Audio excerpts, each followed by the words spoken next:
본 방송에서 제공하는 투자 정보는 투자 판단에 대한 조언입니다. 방송에서 제공하는 주식의 가치, 가격 상승 및 가격 하락에 대해서는 방송사에서 보장하지 않습니다. 헤드라인 뉴스입니다. 미국 뉴욕 증시에서 다우존스 지수와 S&P 500 지수는 기업들의 실적 호조에 힘입어 사상 최고치를 경신했습니다. 뉴욕 증권거래소에서 다우존스 지수는 전장보다 0.18% 상승한 22,997.44의 거래를 마쳤고 S&P 500 지수는 0.07% 높은 2,559.36에 기술주 중심의 나스닥 지수는 0.01% 내린 6,623.66의 장을 마감했습니다. 발표된 경제지표도 대체로 호조를 보였습니다. 지난 9월 미국의 수입 물가는 연료를 포함한 전반적인 물가 상승에 힘입어 15개월 내 가장 크게 올랐습니다. 미 노동부는 9월 수입 물가가 전월 대비 0.7% 상승했다고 발표했습니다. 이는 지난 2016년 6월에 0.7% 이후 가장 큰 폭이며 월스트리트저널 조사치 0.6% 상승을 웃돈 것입니다. 지난 9월 미국의 산업 생산은 허리케인 악영향에서 벗어나 반등했습니다. 연준은 9월 산업 생산이 전월 대비 0.3% 증가했다고 발표했습니다. 전월에는 6개월간 상승세 이후 처음으로 하락한 바 있습니다. 월스트리트저널 조사치 0.3% 증가에 부합했습니다. 국제유가는 소폭 올랐습니다. 뉴욕 상품거래소에서 서부 텍사스산 원유 WTI 11월 인도분은 배럴당 0.02% 오른 51달러 88센트를 기록했습니다. 이라크 중앙정부와 북부 쿠르드 자치정부 간의 충돌에 따른 긴장 고조 우려가 다소 완화하면서 유가가 강보합에 그친 것으로 분석됩니다.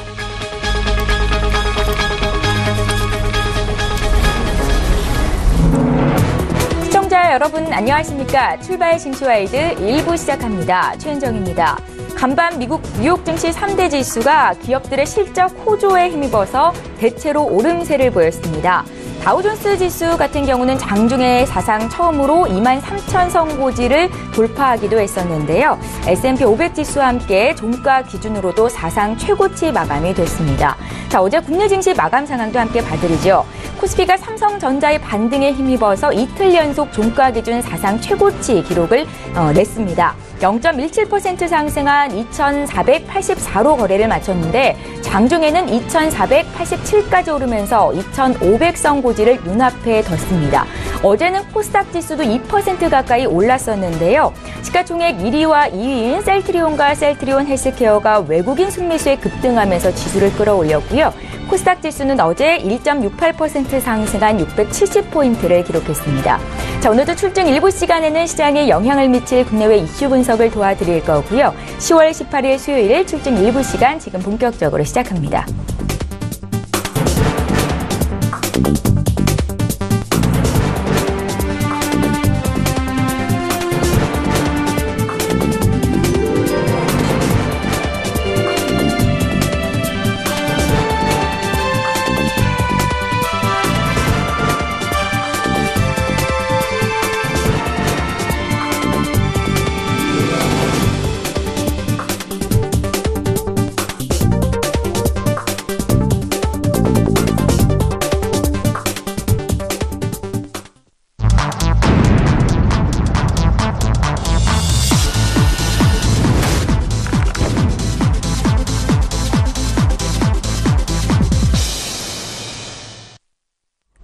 예, 시장의 중심이 되는 이슈를 분석해드리는 시간입니다. 신승용의 시그널 나우 시간이고요. 브레인코리아 인베스트의 신승용 대표 오늘 전화 연결해보겠습니다. 대표님 안녕하세요. 네, 안녕하십니까. 예, 자, 오늘부터 중국에서는 19차 전국 대표 대회가 개최됩니다. 당대회는 앞으로 5년 동안 중국의 경제와 정치가 어떤 방향으로 흘러갈지 가늠할 수 있는 행사일 텐데요. 시진핑 주석의 경제 정책과 관련한 이슈들이 국내 시장 내 쟁점으로도 부각될 가능성이 가능성이 커 보입니다. 관련 내용과 함께 또 수혜가 있을 업종 어떤 것들이 있을지 함께 분석 부탁드릴게요. 네, 일단 말씀하셨던 대로 오늘부터 19차 전당회 회의 시작이 되죠. 오늘부터 24일까지 진행이 됩니다.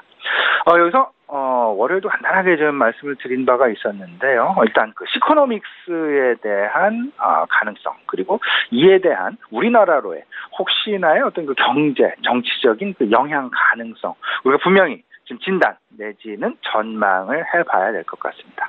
중요한 건 일단 시코노믹스와 관련된, 시진핑 이코노믹스와 관련된 어떤 그 5가지 핵심 이슈가 분명히 있습니다. 첫 번째가 공급 측면의 개혁, 두 번째가 국유 기업들의 개혁, 세 번째가 금융 리스크를 방지하겠다라는 부분, 그리고 네 번째가 부동산 시장의 안정화를 꾀하겠다라는 부분, 그리고 5번째 육상과 해상에 대한 해상 어떤 그 통로에 대한 실크로드를 다시 구현을 해 나가겠다라는 의미의 1대1로. 근데 여기서 2가지를 우리가 꼭 좀 염두에 두어야 될 것 같습니다. 바로 첫 번째 말씀드린 공급 측면의 개혁 부분과, 그리고 5번째로 말씀을 드렸던 1대1로 육상과 해상 부분에서의 실크로드의 재건설 부분. 여기서 최근 이런 이야기들 많이 나오고 있죠. 그 철강 업종에 대한 경험치를 우리가 되새겨볼 필요가 있지 않겠냐라는 부분. 철강 업종 한 2, 3년 전부터 중국에서는 이미 공급 과잉을 해소하려는 미니 구조 조정을 각 업종별로 실시를 한 바가 있었는데요. 여기서 가장 크게 그리고 가장 영향을 많이 받았던 업종이 바로 철강 업종이었습니다. 철강 업종의 공급 과잉을 해소하고자 철강 업종을 셧다운을 시키고 철강 업종의 신규 증설을 방지하고, 이런 부분들을 통해서 공급 과잉 측면을 해소해 나가려는 그런 노력들, 이로 인해서 철강 업종, 결국 중국 내로부터 외국으로 수출되는 철강류 제품이 줄어들게 되었고, 이런 부분들이 전반적인 철강류 제품에 대한 국제 가격의 상승을 만들어내고 있다라는 부분. 이로 인해서 우리나라 철강 업종, 포스코를 비롯한 현대제철, 동부제철, 전반적인 이런 회사들에 대한 주가의 상승이 계속해서 나타나고 있었고, 물론 최근 포스코의 주가나 철강 업종의 주가 다소간 조금 조정 양상이 나타나고 있긴 합니다만은, 그래도 계속되는 상승의 여지는 충분히 보유하고 있다라는 부분. 근데 여기서 우리가 한 가지 더 생각을 해봐야 될 것 같습니다. 공급 측면의 개혁, 과연 철강 업종에만 그칠 것이냐. 시진핑 그 주석이 이때까지 계속해서 이야기를 해왔었던, 그리고 강화해 왔었던 부분, 미세먼지와 대기 오염과 관련된 환경 규제의 강화다라고 보시면 될 것 같은데요. 이와 가장 밀접하게 영향을 미치는 그런 업종은 분명히 석유화학 업종일 가능성이 상당 부분 클 것이다라는 것. 2018년부터 중국에서는 유해물질을 배출하는 배출 관련된 그 부분에 대해서는 환경세를 부과할 예정에 있습니다. 그 환경 규제 강화 움직임에 따라서 우리나라 화학업종에 대한 반사 이익이 분명히 기대될 수밖에 없는 그런 입장에 처해져 있다라는 부분. 최근 다들 알고 계시겠습니다만은 PVC랄지 가성소다랄지 전반적인 화학 제품의 가격 강세가 나타나고 있고요. 이런 부분들 3분기 실적 시즌과 맞물리게 되면서 정유업종에서도 여러 차례 말씀을 드렸죠. 국제 유가의 상승이랄지 이런 부분들 나타나게 되면서, 그리고 화학업종에서도 실적 전망치의 상향 조정이 잇따르고 있다라는, 애널리스트들의 전망치에 따르면, 그리고 전망치의 상향 조정을 평가해 본 바에 따르면 반도체 업종에 대한 전망치 상향 조정이 많은 것이 아니라 오히려 정유업종 그리고 화학업종에서 가장 많은, 그리고 가장 그 상향 조정의 폭이 크게 나타나고 있고요.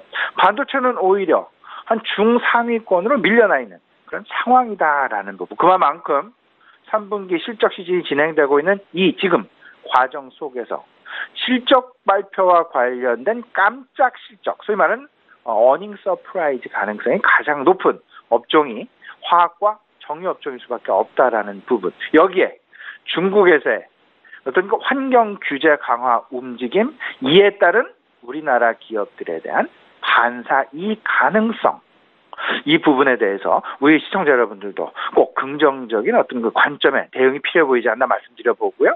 여기에 더 나아가서 선진국의 경기 개선이 잇따르고 있고, 그리고 신흥국, 중국을 포함한 신흥국마저도 경기 개선의 폭을 넓혀가고 있는 그런 상황들. 그러면 최근 구리 가격의 상승세, 뭐 다들 알고 계시죠. 이미 7,000달러를 넘어서 있는 그런 상황이 되겠습니다. 최근 고려 아연이랄지 LS랄지 주가의 움직임을 살펴보게 되면 어제 뭐 LS도 5%가 넘는 급등 주가 상황이 나타난 바가 있었습니다. 이런 상황들이 최근 보여지고 있는 원자재 가격의 상승과 절대 무관하지 않고요. 그 원자재 가격의 상승은 결국은 신흥국과 선진국의 동반 경기 상승에서 비롯되어진다라는 부분, 분명하게 우리가 좀 챙겨볼 필요가 있어 보이지 않나 말씀드립니다. 예, 이슈 분석을 통해서 향후 투자 방향까지 그려드리고 있습니다. 저희 이제 다음 이슈로 넘어가 보겠습니다. 최근 이란에 대한 미국의 핵협정 종결 여부가 미국 내 주요 이슈로 부각이 되고 있습니다. 트럼프 대통령은 이란의 핵협정 준수 여부에 불인증을 선언하면서 핵협정이 끝날 수도 있음을 시사하고 있는데요. 이게 북한발 핵 이슈와는 달리 국제유가의 변동성 확대와 관련된 의견들이 나오고 있습니다. 내용 좀 봐주시고요. 또 국제유가 영향은 어떨지도 짚어주십시오. 예, 지금 뭐 지정학적 리스크 다방면으로 지금 나타나고 있습니다. 한반도에서는 북한발 핵 이슈와 관련된 지정학적 리스크. 이 부분은 중국의 사드 보복과도 바로 직간접적으로 연관이 되어 있는 그런 이슈다라고 봐야 될 것 같고요. 이란에서의 지정학적인 리스크, 뭐 그 중동 지역에서의 지정학적인 리스크, 결국 뭐 지금 최근에 이라크와 쿠르드 간의 어떤 그 갈등 상황, 이런 부분들로 인한 국제 유가의 변동성 양상 나타나고 있는데, 여기에 핵과 관련된 부분, 이란의 핵과 관련된 부분, 결국 미국의 트럼프 대통령이 이 핵과 관련된 어떤 그 경제 제재 면제 연장 결정을 지금 현재 그 불인증을 지금 선언을 하고 있다, 백악관에서. 이 부분 지금 뭐 다들 알고 계시겠습니다만은 이란 핵 협정 검토법은 지난 2년 전 2015년에 7개국, 이란과 미국을 포함한 중국, 러시아, 영국, 프랑스, 독일 7개국 간에 합의를 한 그런 검토법이 되겠습니다. 여기서 실질적으로 이란, 중국, 러시아, 영국, 프랑스, 독일, 미국을 제외한 다른 나라들 다들 괜찮다. 이란이 지금 현재 핵협정 준수를 상당히 잘하고 있다라는 이야기를 하고 있음에도 불구하고 미국 백악관의 트럼프 대통령은 여기서 그 준수 여부에 대해서 불인증을 선언했다라는 부분. 그 불인증의 선언은 어떤 의미를 갖게 되냐면요. 두 가지입니다. 첫 번째는 핵 이슈, 핵협정의 파기 가능성.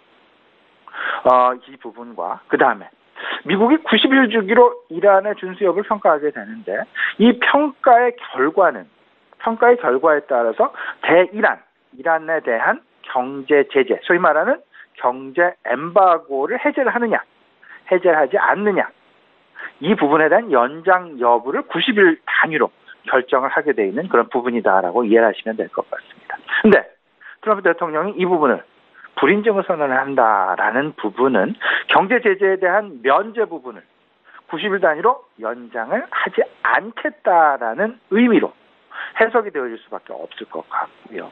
그런 상황이다라면 일단 이란으로부터 수출이 되어지는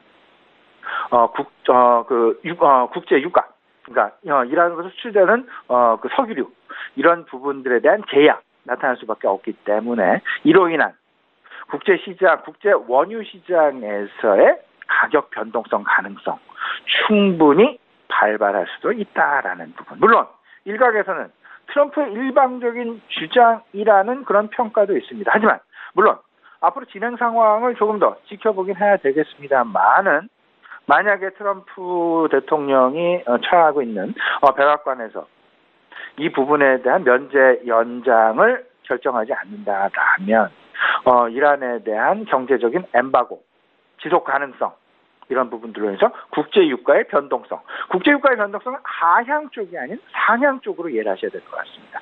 국제유가의 상승 나타날 가능성이 있을 것이다.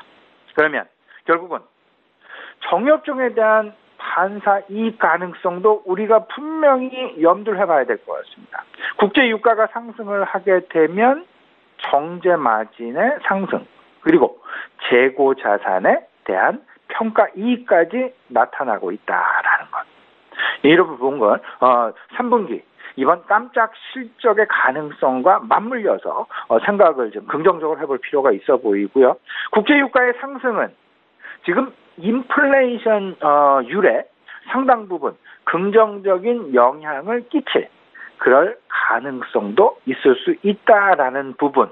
일단 변동성은 그다지 좋은 것은 아니지만 지금 이제 52달러, 51달러 선에서 등락을 거듭하고 있는 WTI 국제 유가를 어떤 그 수준을 생각을 해본다라면 여기서 한 단계 더 상향될 가능성 이 부분에 대해서까지 우리가 염두에 두면서요. 정유업종 긍정적인 평가, 긍정적인 전망 속에서 조금은 더 편안한 마음으로 정유업종 접근해 보셔도 되지 않을까 생각이 됩니다. 예, 앞서 두 가지 이슈를 통해서 향후에 또 석유화학 종목, 정유주의 상승세가 이어질 수도 있겠구나라는 생각이 들었는데요. 오늘장 투자 전략도 구체적으로 여쭤보죠. 일단 오늘 새벽에 들려온 소식 먼저 좀 말씀을 드리면 환율 조작국 지정을 피했다라는 그런 소식이 전해왔죠. 일단 우리가 그 수출주들 한숨, 안도감을 돌렸다라고 평가할 수 있을 것 같고요. 다만 여전히 관찰 대상국에는 남아있다라는 부분. 지난 4월과 비교해서 이번 10월달 미국의 환율 보고서 발표 속에서 달라진 점이 있다라면 대만이 같은 관찰 보호 대상국이었습니다. 우리나라와 같이요. 하지만 대만은 이번 환율 보고서에서 관찰 보호 대상국에서 제외가 되었고 우리나라, 독일 포함해서 몇몇 국가들은 여전히 관찰 대상국에 남아있다라는 부분. 그러면 내년 4월 또 한 차례 또 이번과 같은 어떤 그 영향, 가능성 우리가 꼭 염두를 해둘, 기억을 해둘 필요는 있어 보이고요. 이런 속에서 지금 이제 잘 나가고 있는 수출주 한숨을 돌렸다. 안도 랠리 가능하다라는 그런 말씀 다시 한번 드려봅니다. 지금 이제 시장 일단은 3분기 실적 중심의 순환매 양상이다라고 생각을 해두시면 될 것 같고요. 바이오 제약 그리고 증권, 은행, 반도체와 정유 소재주 이에 대한 그러니까 소위 말하는 실적 전망치 상향 조정 업종에 주목을 해둘 필요가 있어 보인다라는 말씀 다시 한번 좀 강조해 드리도록 하겠습니다. 이 3분기 실적을 중심으로 해서 전반적인 순환매 양상이 나타난다라는 부분. 하루는 정유, 하루는 반도체, 하루는 은행. 여기서 실적 개선이나 깜짝 실적이 나타나지 않는 업종은 이런 순환매 속에 같이 진입을 할 수 없다라는 부분. 그런 대표적인 업종군들이 어찌 보면 이렇게 보셔야 될 것 같습니다. 상당히 힘들다라고 이야기하는 업종들이죠. 결국은 자동차 업종이다. 자동차 업종도 그 대표군 중에 하나다라고 보실 수 있을 것 같고요. 조선 업종 역시 그 대표군 중에 하나다라고 보셔야 될 것 같습니다. 오히려 자동차 업종은 큰 변화가 지각 변동이 나타나는 속에서 전자소재와 관련된 전기 자동차 관련된 쪽으로만 관심을 가지셔야 될 것 같고요. 조선업종 같은 경우 물론 수주의 개선 소식 계속해서 들려오고 있습니다. 그럼에도 불구하고 실적과 관련해서는 특히나 실적 시즌이 진행되고 있는 지금 현재의 상황에서는 절대 관심 영역에 들어올 만한 그런 모멘텀으로는 절대 작용할 수 없다라는 부분 다시 한번 좀 확인을 해드리고요. 반도체 업종과 정유업종, 은행업종, 그리고 석유화학, 철강 등 소재업종, 여기에 증권업종, 그리고 제약바이오. 제약바이오는 이런 측면에서 생각을 하셔야 되겠죠. 글로벌 동조화. 지난 밤에도 미국 증시에서 제약주들의 실적 발표, 이에 따른 제약주들의 상당 부분 큰 폭으로 나타났었다라는 부분 다시 한번 상기해 보시면서요. 제약바이오 여전히 성장 매력이 최근 들어서 재부각되고 있다라는 부분 우리 시청자 여러분도 꼭 좀 기억을 해두셨으면 좋겠고요. 내일은 한은 금통위가 개최가 됩니다. 일단 시장에서는 금리 동결에 무게를 두고 있다라는 부분. 미국에서 12월에 어떤 그 추가적인 금리 인상 가능성 높아지고 있긴 합니다만은 이번 10월 말에 가계부채 종합대책의 발표를 지금 앞두고 있는 그런 상황이겠죠. 조금은 좀 한은 금통위에서 가계부채 종합대책 발표를 10월 하순 예정되어 있는 그런 상황 속에서 내일 19일 그 금리를 인상하기에는 조금은 좀 부담스러운 그런 국면일 수 있다라는 점. 아마도 11월 정도 그 금리 인상 가능성 염두에 두시는 것이 어떨까 이렇게 생각이 되고요. 이런 부분들을 좀 생각을 해본다면 전반적인 시장의 상승 가능성, 상승 지속에는 계속해서 무게를 두고 있다, 무게를 둘 수 있는 그런 환경이 지속되고 있다라고 보셔야 되지 않나 말씀을 좀 드려보겠습니다. 예, 경제 이슈 분석하고 구체적인 투자 조언까지 얻어봤습니다. 오늘은 브레인코리아 인베스트의 신승영 대표 전화 연결해봤습니다. 고맙습니다. 네, 감사합니다.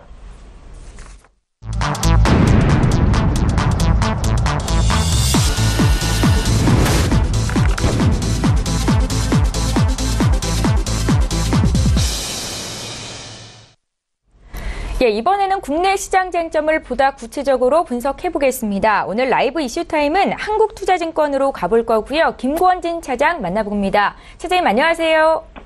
네, 안녕하십니까. 예, 오늘도 첫 번째 이슈부터 보겠습니다. 코스피가 5거래일 연속 장중 최고가를 경신했고 종가 기준으로도 이틀 연속 사상 최고가로 마감이 됐습니다. 글로벌 증시 호조 속에서 3분기 기업들의 실적 기대감까지 반영이 되고 있는데요.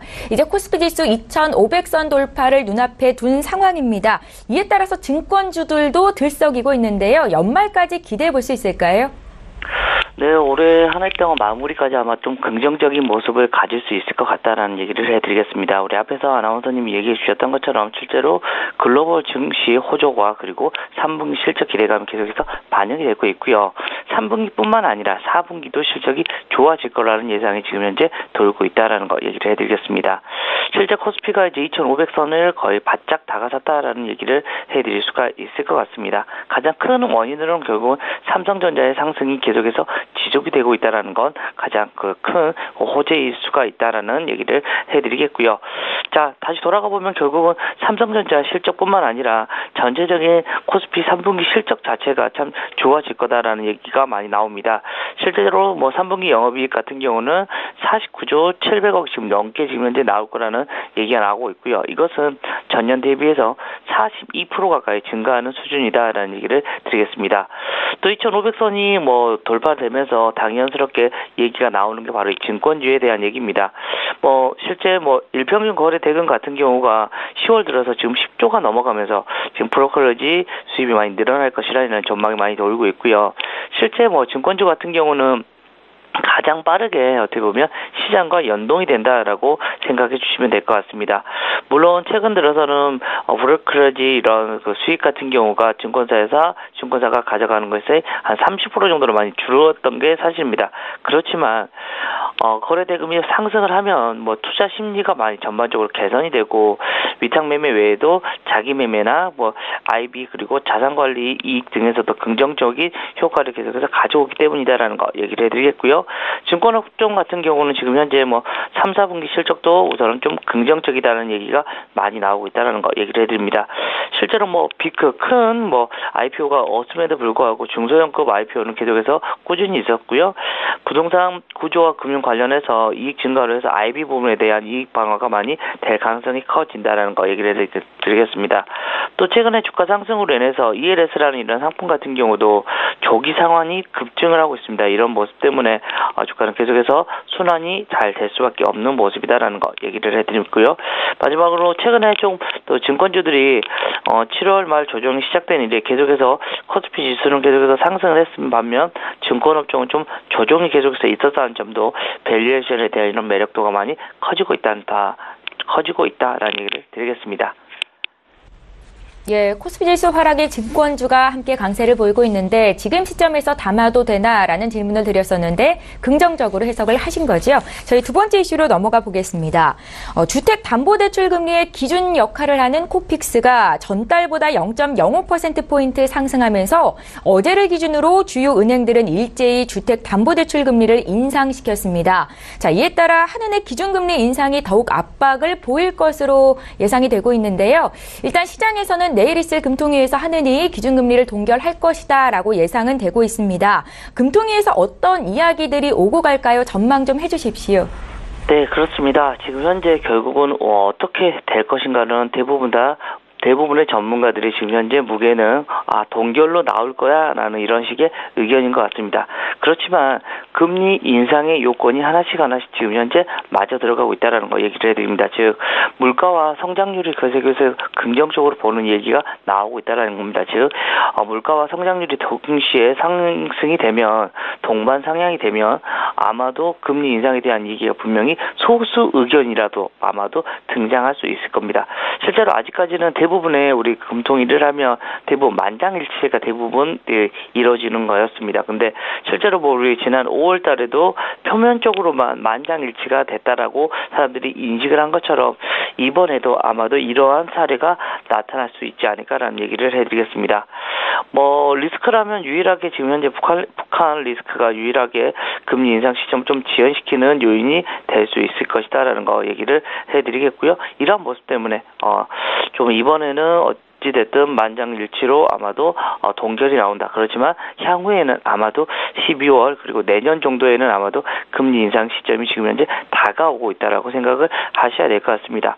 한국은행이 실질적으로 통화정책과 관련해서 가계부채 누중과 그리고 부동산 시장의 과열을 중점적으로 우려해 왔지만 이번 금통위에서는 이를 좀 장기적인 사안으로 많이 남겨두고 북한 리스크에 따른 외국인 자금 유출 가능성을 이걸 좀 크게 둘 것 같습니다. 또 금융시장이 계속해서 불확실성이 지금 있다 보니까 좀 더 거기에 더 큰 초점을 맞출 것이다라는 거 얘기를 해드릴 수가 있을 것 같고요. 또 미국 시장이 지금 계속해서 금리 인상을 하려고 하는 모습이 계속해서 시그널을 보내주고 있습니다. 실제로 지금은 우리나라와 지금 현재는 기준금리가 같은 수준이고요. 미국에서 먼저 12월 달에 금리 인상을 해버리면 우리나라와 금리가 역전이 되는 거다라는 거. 이렇게 되면 당연히 외국인 투자 자금이 밖으로 나갈 수밖에 없다. 유출이 될 수밖에 없다라는 점에서 그 한국은행 같은 경우도 여기에 대응을 계속해서 할 필요가 있다라는 거 얘기를 해드리겠습니다. 즉 미국의 그 기준금리 인상 속도가 빨라질 경우 우리나라 같은 경우는 2번 연속적으로 해서 금리 인상을 나설 수도 있다는 이런 예상이 하나씩 나오기 시작했다라는 얘기를 드리겠습니다. 예, 저희 이제 마지막 이슈 보겠습니다. 사드 배치 이슈로 시장에서 소외됐었던 중국 소비주들이 현재 반등세를 보이고 있습니다. 한중 간 통화 스와프 연장을 계기로 한중 관계가 회복이 될 것이다라는 기대감이 실리고 있는 건데요. 예전에 손절하셨던 분들도 있으실 것 같고 주식 손해 많이 봤는데 들고 계신 분들 또 저가에 살 수 있는 기회를 기다리고 계시는 분들도 있으시겠죠. 투자 의견 부탁드릴게요. 네, 그렇습니다. 어떻게 보면 지금 사드 관련주들, 중국 소비재 관련주들은 이제는 어떻게 보면 바닥은 잡았다라고 여러분들이 판단해 주셔야 됩니다. 그리고 심리까지도 이번에 통화 스와프를 연장을 계기로 해서 심리도 많이 돌아왔다. 그렇지만 아직까지 돌아오지 않는 게 있습니다. 아직 숫자가 정확하게 찍히지 않았다. 그리고 중국의 공식적인 입장이 아직 발표가 되지 않았다라는 이것을 여러분들이 먼저 결론적으로 알고 가셨으면 좋겠습니다. 실제로 사드 국면에서 소외받던 지금 현재 여행 그리고 화장품, 카지노, 엔터 등의 중국 소비재주들이 지금 반등에 나선 게 사실입니다. 한중 관계가 어떻게 보면 조금 그 관계가 개선될 수 있지 않을까라는 이런 모멘텀이 이번에 통화스와프 연장 계약이 발표가 되면서 좀 나타났고요. 그렇지만 아직까지는 사드 보복 중단 사태에 대한 이런 중국 정부 측의 입장이 아직까지는 나오지 않은 만큼 투자에는 아직은 신중을 구해야 된다는 거 얘기를 다시 한번 드릴 수가 있을 것 같습니다. 즉 한국을 찾는 중국인 관광객 감소 흐름이 계속해서 변화가 생길 것이라는 기대가 지금 아직까지 기대가 되고 있습니다. 아직까지 숫자로는 아직은 찍히지가 않고 있다는 거 얘기를 해드리겠고요. 여행주뿐만 아니라 뭐 아모레퍼시픽이나 뭐 LG생활건강 등의 뭐 화장품 주가도 최근에 좀 많이 급반등을 해주는 모습이 나왔었다라는 거. 그렇지만 이것도 마찬가지다. 아직 물론 화장품 같은 경우는 중국 이외에도 다른 국가로도 상당히 잘 팔리고 있는 게 맞습니다. 그리고 수출 경기도 상당히 좋은 분야가 되고 있다는 거 얘기를 해드립니다. 그렇지만 계속해서 뭐 중국 소비재로 지금 영향을 지금 현재 계속해서 받고 있다 보니까 여기에 대해서 계속해서 걸림돌이 되고 있는 게 맞다라는 거 얘기를 해드리겠고요. 투자 심리가 많이 회복이 된다 그래도 실적이 부진해버리면 어떤 현상이 나타나냐면 우리 지난 4월달 같은 경우도 대선을 앞두고 신정부 출범 후에 중국과의 관계가 회복될 것이라는 이런 이슈 때문에 한 달간 뭐 화장품 지수가 거의 29% 정도 올랐었습니다. 그렇지만 그 뒤로도 계속해서 보복이 지속되면서 다시 26% 이상 빠져버리면서 다시 아직 멀었나 보다라는 이런 분위기가 다시 한번 좀 침체가 됐었다. 이번도 마찬가지입니다. 심리는 분명히 회복이 됐지만 실제적으로 숫자가 나오는 모습 그리고 중국 당국의 어떤 코멘트가 나와주면 그때서야 진정한 상승이 나올 것이다 라는 얘기를 드리겠습니다. 예, 중국 소비 관련주들 일단은 바닥은 잡았는데 실적이 뒷받침돼야 앞으로 추가 상승을 기대해 볼 수 있겠다라는 의견이신 것 같고요.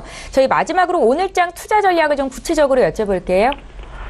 네, 그렇습니다. 뭐 오늘 같은 장 같은 경우는요, 뭐 내일 뭐 금통에 대한 얘기가 계속해서 많이 나올 것 같고요. 금융주에 대해서 조금 관심을 여러분들이 가져주실 필요가 있다. 그리고 그동안 조금 중국 소비재들이 좀 많이 올라가면서 조금 옆으로 조금 온기가 조금 확산이 되나라고 하다가 어제 같은 경우 다시 주도주들을 중심으로 해서 IT 관련된 주식들이 다시 움직여주는 모습이었다라는 거 여러분들 기억해 주시면서 오늘도 뭐 주도주들이 어떻게 움직여주는 IT 관련된 주식들이 어떤 식으로 움직여주느냐가 가장 중요할 것 같습니다. 그래서 우리 시청자분들도 마찬가지로 IT 관련된 뭐 삼성이나 삼성전자나 SK하이닉스 같은 경우에 흐름이 어떻게 진행되는가 여러분들이 잘 관심 있게 보셔야 될 것 같고요.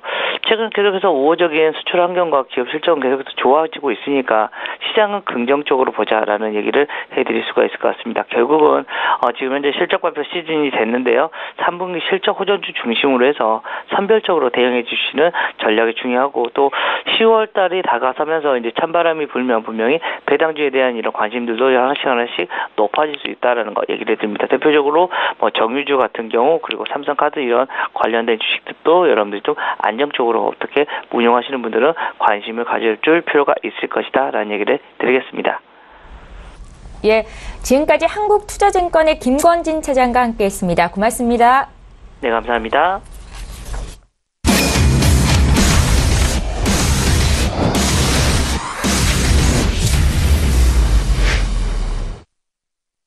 예, 선재 트레이더의 선물 하이킥 시간입니다. 국내의 선물 시장 흐름 보고 투자 전략까지 짚어드리고 있는데요. 오늘도 선재 트레이더 만나보겠습니다. 안녕하세요. 네, 안녕하십니까. 반갑습니다. 예, 반갑습니다. 오늘도 역시 선재 트레이더 1부의 마지막 시간에 연결을 해드렸는데요. 먼저 국내 선물 시장 어떻게 흐름 보셨는지 또 오늘 시장 전략까지 함께 부탁드릴게요. 네, 우선 국내 금통위 금리 결정 문제, 그다음에 미국 금리 인상 시기 가능성에 대한 대응이다 이렇게 보고 있습니다. 금리 인상 카드는 히든 카드일 수 있죠. 이제 곧 뭐 일정 내일로 앞에 와 있기 때문에 신경을 안 쓸 수는 없으나 선대응할 것이냐, 히든 카드를 쓰지 않고 미국 금리 인상 가능성을 보고 쓸 것이냐, 뭐 이런 시장들이죠. 한마디로 오늘은 차익 매물 실현에 대비하라 이렇게 말씀을 드리겠습니다. 우선은 뭐 차트를 보시면요.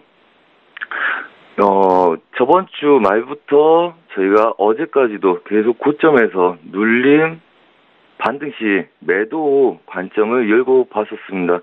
물론 수익들 매일매일 수익으로 마감을 할 수 있는 그림이었고요.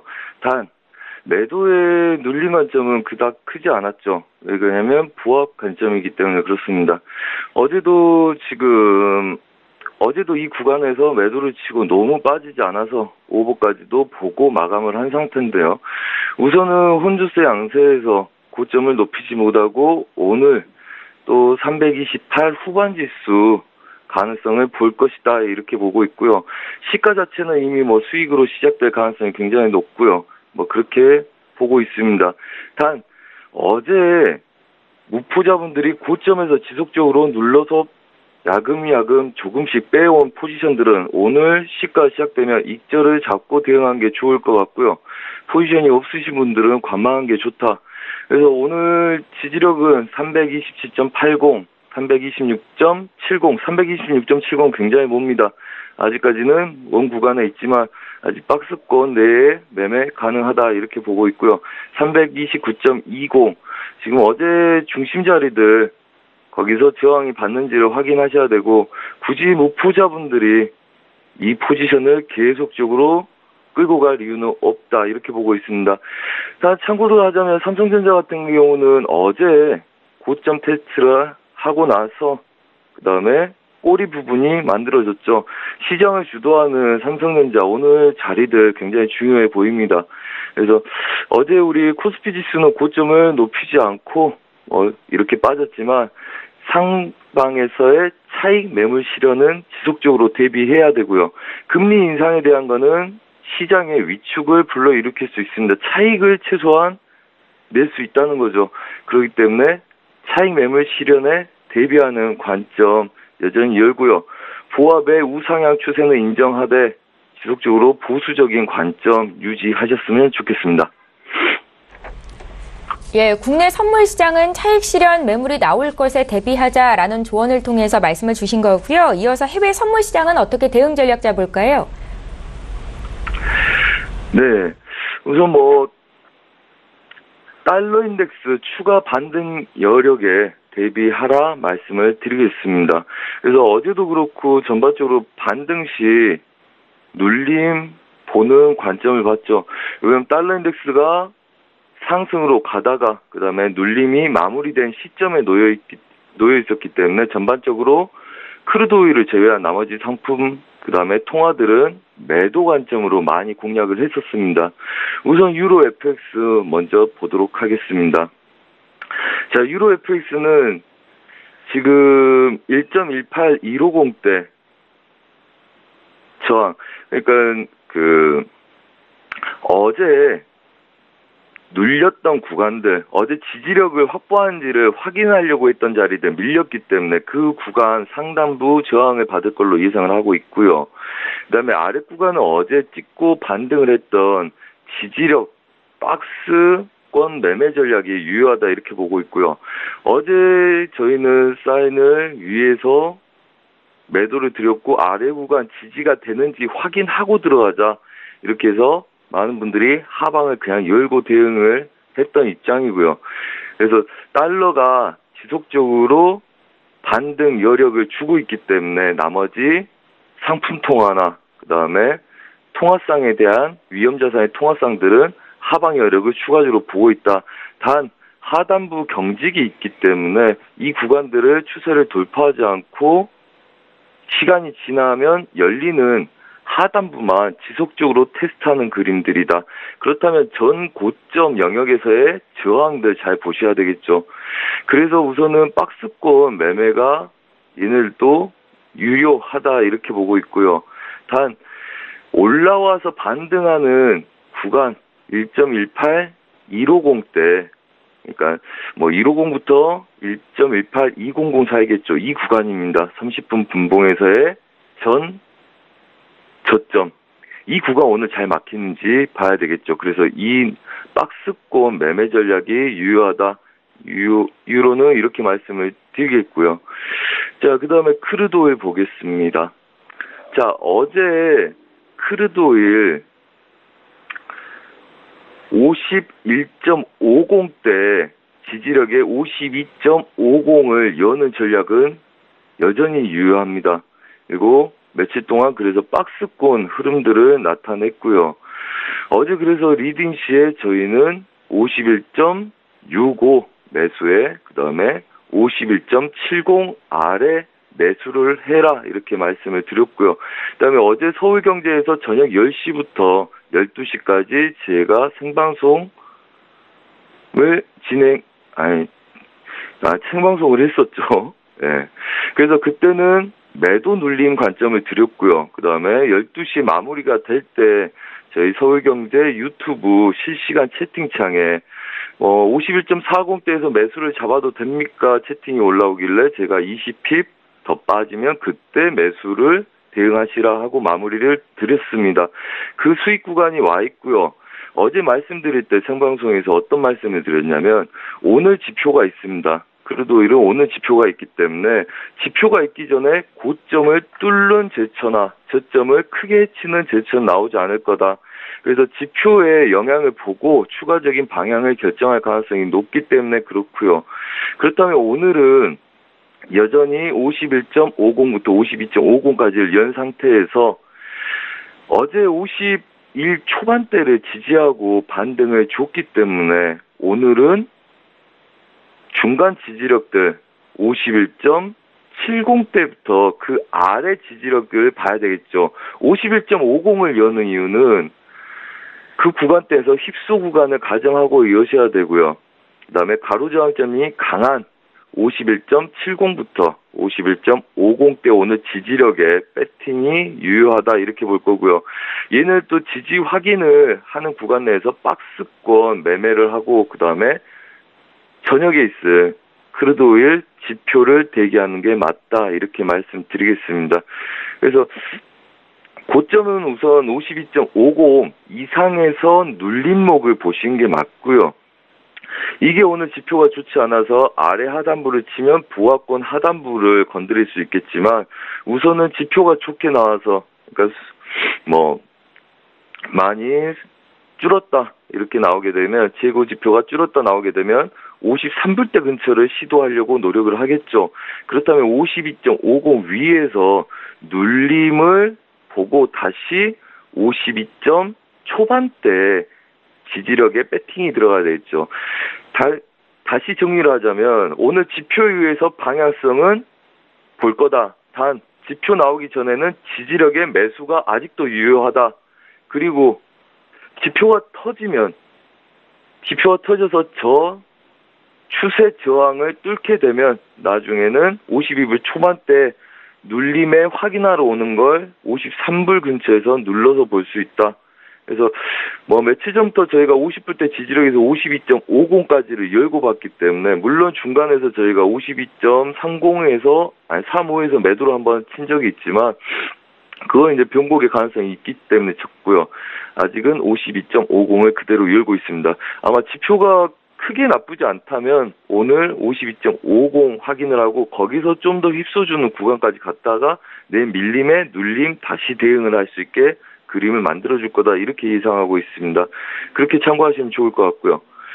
자, 그 다음에 골드 보겠습니다. 자, 골드는 똑같습니다. 골드도 박스 구간 저항을 예상하고 있고요. 우선 그림을 보아하시면 지금 어제 돌파가 한번 있었죠. 그래서 돌파가 있고 그 다음에 추세선 저항을 그대로 가지고 있는 모습들입니다. 그래서 예상 지지력은 아무래도 아래 꼬리를 제외한 몸통 구간 저항들이죠. 몸통이란 건 이거 빨간색, 파란색이 두꺼운 부분을 말씀드립니다. 그 구간 지지력에 그 다음에 저가 꼬리를 만들었던 이 구간들 저항 보합을 보신 게 맞겠죠. 그래서 얘네들 또 눌림, 지지 확인에 눌림, 박스권 매매 전략. 그러니까 매수 쪽 우위를 두는 매수 전략. 단 아시아 유럽장까지 유효하다고 보시고요.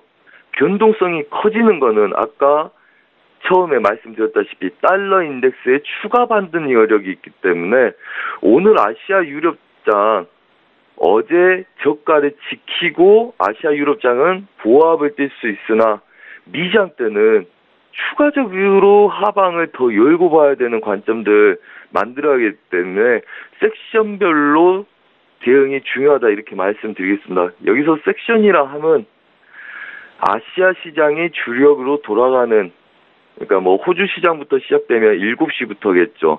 그래서 한국, 일본, 중국 이렇게 이어지는 오후 서너 시까지를 아시아 섹션이라고 말씀을 드리는 거고요. 그다음에 유럽 섹션은 4시 이후에 유럽 국가들이 개장하는 시간부터 그다음에 12시가 넘어서 새벽 2, 3시까지 마감하는 시간을 유럽 섹션이라고 말씀드립니다. 그리고 미국은 10시 반부터 시작돼서 아침 5, 6시까지 마감되는 장이 미국 섹션이죠.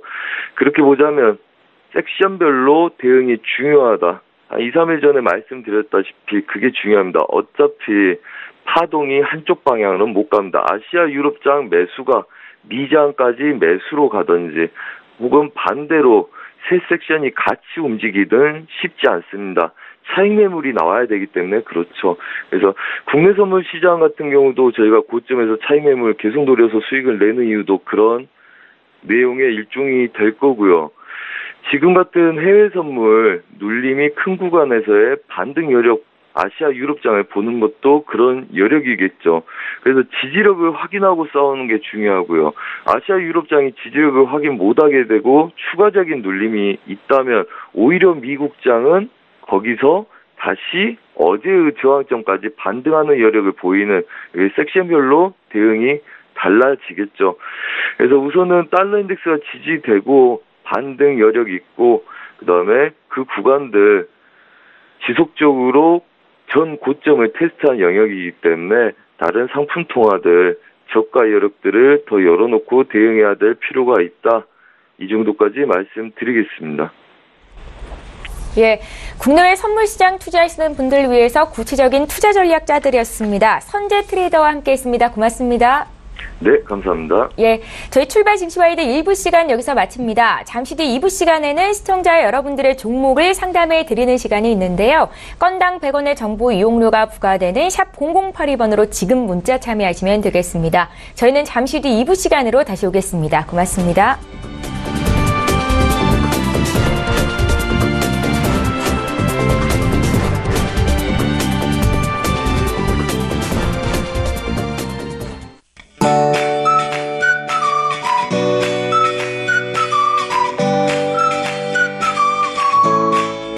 안녕하세요. K웨더 라이프스타일 예보 박은하입니다.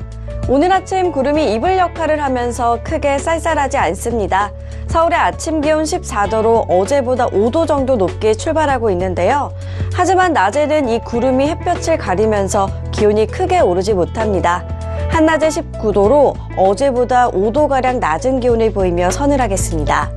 일교차가 크진 않지만 날이 대체로 서늘한 만큼 옷차림을 따뜻하게 하셔야겠습니다. 한편 오늘은 일부적으로 비 소식이 있습니다. 동풍의 영향을 받는 강원 영동으로 비가 오겠는데요. 낮부터 오겠고 내일까지 5에서 30mm의 비가 오겠습니다. 또 그 밖에 남해안과 제주도 동쪽 지역으로도 한때 빗방울이 떨어지는 곳이 있겠습니다. 오늘은 동해 북부 해상에 위치한 고기압의 가장자리에 들면서 전국이 차츰 흐려지겠습니다. 다음은 자세한 지역별 날씨입니다.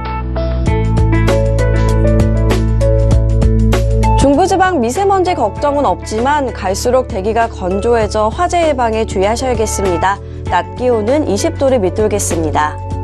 동해안지방 차츰 흐려져 강원 영동으로 비가 오겠습니다. 한낮에 강릉과 속초 16도에 머물겠습니다. 남부지방의 하늘도 점차 흐려지겠고 낮 동안 전주 19도, 대구 18도로 어제보다 3도가량 기온이 낮겠습니다. 제주 전해상과 남해, 동해 남부 대부분 해상에 풍랑특보가 내려진 가운데 물결이 최고 4m까지 매우 높게 일겠습니다. 또 오늘 제주도와 동해안은 너울성 파도가 치는 곳이 있어 안전사고에도 유의하셔야겠습니다. 내일부터는 다시 일교차가 크게 벌어지겠고요. 일요일과 월요일 사이 강원 영동에 또 한 차례 비가 내릴 것으로 전망됩니다. 날씨였습니다.